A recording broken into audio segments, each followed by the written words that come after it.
नमस्कार. सर्व शेतकरी बंधूंचे जमीन वाचवा कार्यक्रमात स्वागत आहे. आपल्या गावात जी पण जमीन आहे त्या सर्व जमिनीमध्ये जर आपण एकाच प्रकारचे बीज, खते, एकाच ठिकाणचे पाणी दिले आणि एकसारखी मेहनत केल्यानंतर सुद्धा एकसारखे पीक येईल का? नाही. का? कारण प्रत्येक ठिकाणची जमीन वेगळी आहे. म्हणजेच सर्व गोष्टी जसे बीज, खते, पाणी आणि मेहनत एकसारख्या असून सुद्धा जर जमीन वेगळी असेल तर पीक वेगळे येते. या ठिकाणी एक गोष्ट तर पक्की आहे की पीक येण्यामागे जमिनीचे योगदान सगळ्यात जास्त महत्त्वपूर्ण आहे. जमीन हलकी तर पीक हलकं, जमीन चांगली तर पीक चांगलं. जर जमिनीला आपण ताकदवार बनवली तर चांगलं पीक घेण्यापासून आपल्याला कोणी थांबवू शकतं का? नाही. मग जर जमिनीला ताकदवार बनवायचं असेल तर तिला समजून घेणं गरजेचं आहे. जमिनीला बारकाईनं समजून घेण्यासाठी आमच्या तज्ज्ञांनी तिचं 3 भागात विभाजन केलं आहे. पहिला भाग भौतिक गुण. जमीन दिसायला कशी आहे? लाल आहे, काळी आहे की सफेद आहे? जमिनीची पाणी धरून ठेवण्याची तसंच सोडण्याची क्षमता किती आहे? हे जमिनीचे भौतिक गुण आहेत. यांना आपण बदलू शकतो का? नाही. पण याच भौतिक गुणांच्या आधारे आपण कोणतं पीक लावायचं ते ठरवतो. आता दुसरा भाग रासायनिक गुण. भौतिक गुणांच्या आधारे आपण ठरवलं की आपल्याला गहू लावायचे आहेत. आता समजा गव्हाच्या पिकाला 50 किलो नायट्रोजनची गरज आहे आणि जमिनीत 25 किलो नायट्रोजन उपलब्ध आहे. तर शेतकरी काय करेल? 25 किलो नायट्रोजन विकत आणून जमिनीत टाकेल. याचा अर्थ असा की ही जी काही तत्व आहेत जसं nitrogen, potassium, phosphorus, copper, zinc, boron, calcium इत्यादी, ही सर्व तत्व जमिनीच्या रासायनिक भागामध्ये येतात. त्यावरच आजपर्यंत शेतकरी काम करत आला आहे. या तत्वांवर काम करण्यासाठी शेतकऱ्याकडे 2 मार्ग आहेत. एकतर शेतकरी रासायनिक खते किंवा बाजारात उपलब्ध असलेल्या उत्पादनांच्या माध्यमातून ही कमतरता भरून काढतो, नाहीतर शेणखत किंवा कंपोस्ट खत या माध्यमातून भरून काढतो. आता शेणखत किंवा कंपोस्ट मध्ये काय आहे? तर यामध्ये सर्व तत्वांचे भांडार आहे जे या खताच्या माध्यमातून पिकाला मिळते. याचा अर्थ हा की आत्तापर्यंत शेतकरी किंवा जेवढ्या पण कंपन्या आहेत त्या याच भागावर काम करत आल्या आहेत. तो म्हणजे दुसरा भाग जमिनीचे रासायनिक गुण. म्हणजेच किती तत्व उपलब्ध आहेत आणि पिकाची गरज किती आहे त्यानुसार तत्व कमी जास्त करणे. आता आपण बघूया की भौतिक गुण आणि रासायनिक गुण यांच्या व्यतिरिक्त तिसरा भाग काय आहे आणि आपल्याला तो जरुरी आहे का? आणि हो, त्यानंतरच आपण त्यावर काम करायचं की नाही ते ठरवूया. तिसरा भाग ज्याला आपण म्हणूया जैविक गुण. जेवढे पण जीवाणू आहेत ते जमिनीच्या जैविक भागामध्ये येतात. आता हे जीवाणू आपल्यासाठी गरजेचे आहेत का? हे माहिती करून घेण्यासाठी आपण काय करू शकतो? आपण आपल्याच शेतातील माती घेऊ आणि तिचे 2 भाग करून लोहाराच्या भट्टीमध्ये त्यातील एक भाग 160 डिग्री सेल्सिअस ते 500 डिग्री सेल्सिअस तापमानात गरम करू आणि ती थंड झाल्यानंतर दोन्ही भागात बीज जर टाकले तर गरम केलेल्या भागात ते बीज कधीच नाही उगवणार. असं का? कारण 160 डिग्री सेंटीग्रेड पेक्षा जास्त तापमानात जे पण जीवाणू होते ते सर्व संपून गेले, म्हणून ते नाही उगवले. म्हणजेच बीज उगवण्याची प्रक्रिया ही जीवाणूंच्याच माध्यमातून होत होती. हे एक काम झालं. आता दुसरं काम बघा. आपण शेतकरी जेव्हा जमिनीत खत टाकतो त्यावेळी असं करतो का की पिकाच्या आजूबाजूची माती कोरून त्याच्या मुळ्या बघून खत टाकतो? नाही. आपण काय करतो? कसं पण खत फेकून येतो. आता खत तर मुळांच्या जवळ नाही पडत, ते कुठेही पडलेलं असतं. तरी पण जर 2 दिवसानंतर आपण पाहिलं तर पिकामध्ये बदल झालेला दिसून येतो. याचा अर्थ ते टाकलेलं खत पिकाला लागू पडलं, म्हणजेच खत आणि पीक यामध्ये काहीतरी हालचाल झालीये. मग काय झालं? खत चालून पिकाकडे गेलं की मुळ्या बाहेर येऊन खत खाऊन परत आत गेल्या? नाही, असं काही नाही झालं. या कामामध्ये सर्वात महत्वाचं काम जीवाणूंचं असतं. मला सांगा, जे खत आपण टाकतो ते खत पीक एकाच वेळेला घेतात का? नाही. मग जे खत आपण टाकतो ते स्वतःला जमिनीत साठवून ठेवू शकतं का? नाही. तर जीवाणू काय करतात? शेतकरी जी खतं टाकतो त्यांना साठवून ठेवून पिकांना जशी गरज लागेल त्यानुसार ती खतं पिकात पोहोचवण्याचं काम करतात. हे महत्वाचं काम पण जीवाणूंच्याच माध्यमातून होतं. आता तिसरं काम. बरीच अशी तत्व आहेत जी पिकं असतात त्या स्वरूपात कधीच घेत नाहीत.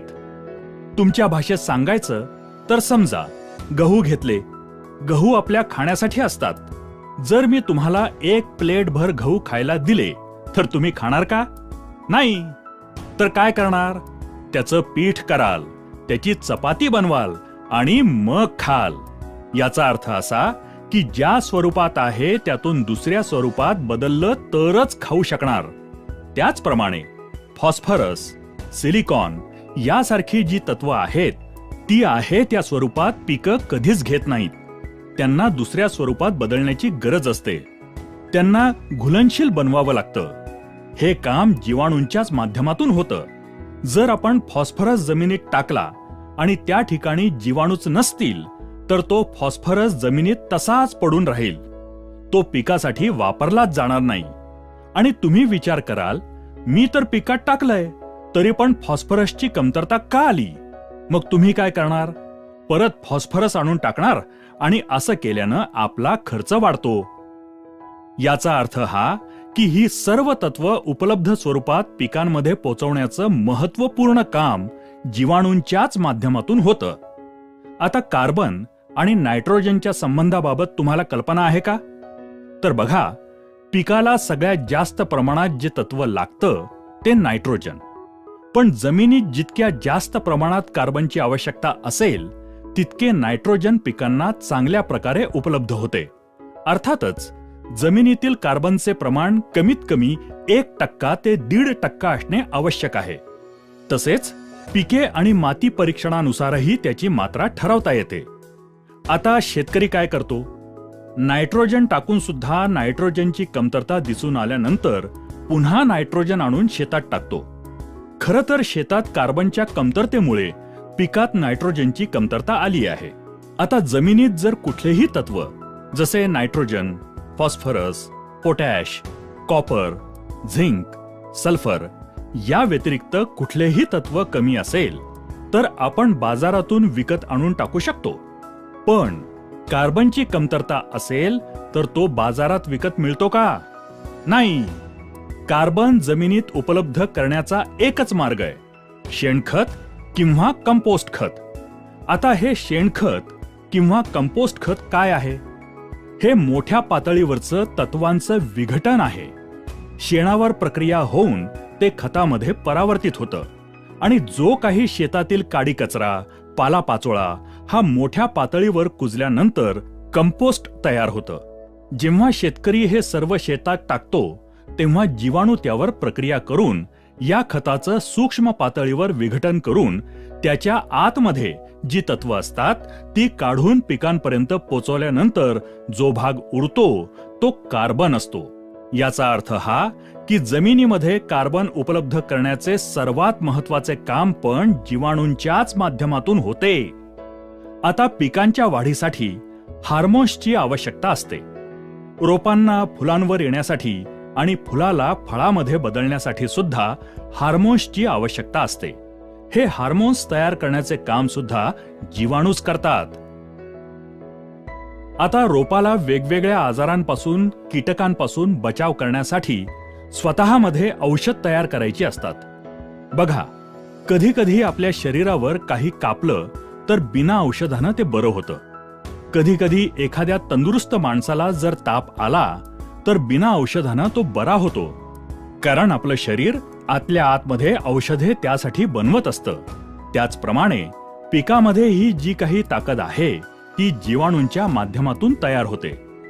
आता पहिल्यापासून बघितलं तर बी उगवण्याचं काम, आपण जी खते टाकतो ती स्वतःकडे साठवून पिकांपर्यंत पोहोचवण्याचं काम, तसंच तत्वांना दुसऱ्या स्वरूपात बदलून पिकांपर्यंत पोहोचवण्याचं काम, तसंच कार्बन जमिनीत उपलब्ध करण्याचं काम, जोडीने हार्मोन्स बनवण्याचे काम आणि औषधे तयार करण्याचे काम, ही सर्व महत्त्वपूर्ण कामे याच जीवाणूंच्याच माध्यमातून, याच जमिनीच्या जैविक गुणांच्या माध्यमातून होतात.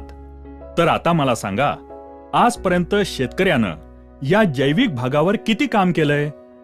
मी शेतकऱ्याला एक प्रश्न विचारतो की शेतीचा मजूर कोण आहे? तर शेतकरी म्हणतो, मीच शेतीचा मजूर आहे. मीच दिवस रात्र शेतामध्ये राबत असतो. जर शेतकरी मजूर आहे तर मी शेतकऱ्याला हातात एक बी देतो. शेतकरी स्वतः त्याला अंकुरित करू शकतो का?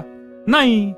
शेतकऱ्याच्या खिशात 100 गोणी खत आणून शेतात टाकण्याची क्षमता असेल, पण तो एकतरी खताचा दाणा उचलून पिकामध्ये घुसवू शकतो का?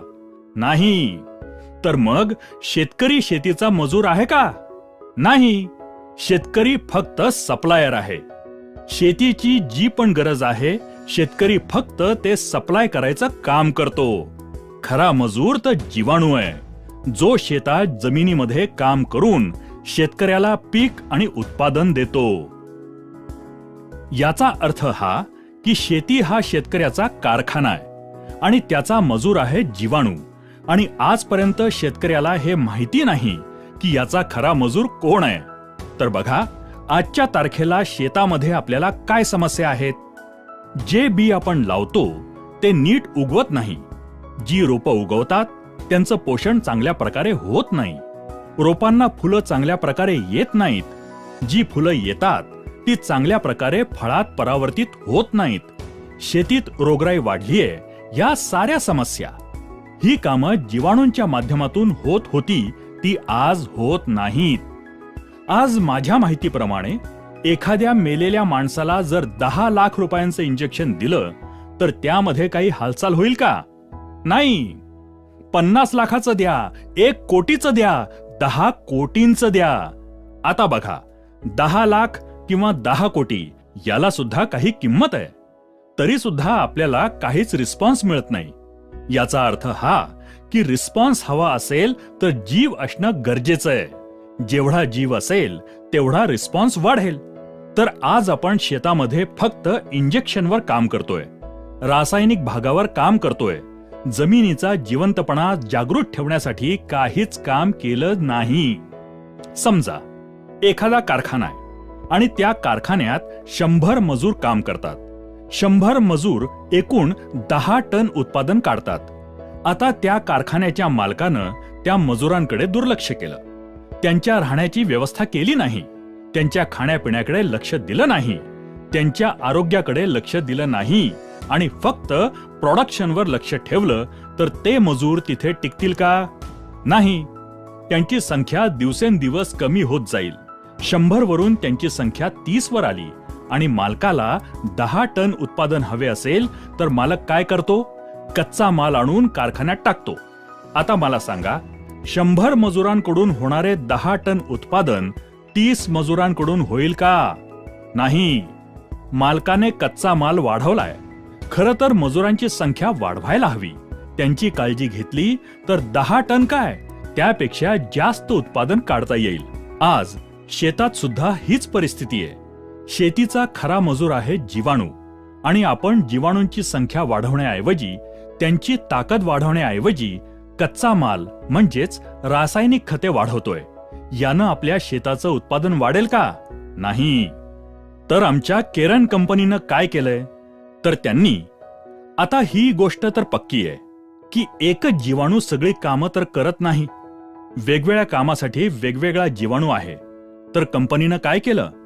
जमिनीत फायदा करणारे जेवढे पण जीवाणू असतात ते सर्व जीवाणू शोधून काढले आणि त्या सर्व जीवाणूंची संख्या जमिनीत कशी वाढवता येईल, तसंच त्यांना काम करण्यासाठीचे वातावरण कसे तयार करता येईल यावर प्रयोगशाळेत संशोधन करून बायो ऑर्गॅनिक सॉइल सोल्युशन, बॉस, ओरिकेन, ओनिटॉन आणि कॅमिटॉन हे तंत्रज्ञान विकसित केले. हे तंत्रज्ञान जसे आपण जमिनीत सोडले तसे त्या जमिनीतील जीवाणूंची संख्या करोडोंच्या पटीनं वाढत जाते. तसंच त्यांना काम करण्यासाठीचे पूरक वातावरण तयार होते. त्यामुळे तुमच्या त्या जमिनीची ताकद वाढते आणि जमिनीमध्ये जीवाणूंच्या माध्यमातून होणारी सर्व कामे वेगानं सुरू होतात. शेतकरी जेवढा कच्चा माल किंवा रासायने शेतात टाकतो आणि मेहनत करतो, त्याचे भरपूर रिटर्न्स शेतकऱ्याला त्याच्या शेतातून द्यायला सुरू करतात. बॉस, ओरिकेन, ओनिटॉन, कॅमिटॉन या तंत्रज्ञानाचा वापर शेतकरी त्याच्या जमिनीमध्ये वेगवेगळ्या प्रकारच्या स्लरीच्या माध्यमातूनही करू शकतो. जर शेतकऱ्यानं असं केलं तर त्याची जमीन खूप वेगानं रिस्पॉन्स देऊ लागते आणि माझ्या अनुभवानुसार ते पीक तुमच्या संपूर्ण भागात नंबर 1 चे पीक असेल. तसेच तुमच्या जमिनीची उत्पादन क्षमता सुद्धा वाढेल. मी शेतकऱ्याला एक गोष्ट नेहमीच सांगतो की पहा, तुमचं अर्ध आयुष्य गेलं कोणतं खत चांगलं आहे, कोणतं बी चांगलं आहे हे शोधण्यात, आणि आज पण तुम्ही शोधतच आहात. 3 महिने जर तुम्ही आम्ही सांगतो तसं केलं तर माझा दावा आहे की त्यानंतर तुमचा शोध संपेल. आम्ही तुम्हाला पूर्ण शेतात नाही टाकायला सांगत. तुम्हाला जेवढं टाकावंसं वाटेल तेवढ्याच एरियात टाका आणि बघा, जर तुमच्या जमिनीत बदल झाला तर तुम्हाला दुसऱ्याच्या विश्वासाची गरजच नाही. हे घेऊन तुमचं संपूर्ण शेत, संपूर्ण जीवन कसं चांगल्या प्रकारे समृद्ध करता येईल ते तुम्ही ठरवू शकता. कारण जगात काय होतंय यापेक्षा आपल्या शेतात काय होतंय ते जास्त महत्वाचं आणि गरजेचं आहे. आमचे जे कोणी सहकारी तुमच्याकडे येतात त्यांच्याकडून पिकानुसार त्यामध्ये आमची ही केरन टेक्नॉलॉजी कोणत्या प्रकारे वापरायची आहे याची पूर्ण माहिती तुम्ही घेऊ शकता. आमच्या या कार्यक्रमाला आपण लक्षपूर्वक उपस्थित राहिल्याबद्दल, आपला मूल्यवान वेळ दिल्याबद्दल सर्व शेतकरी बंधूंना केरनकडून खूप खूप धन्यवाद.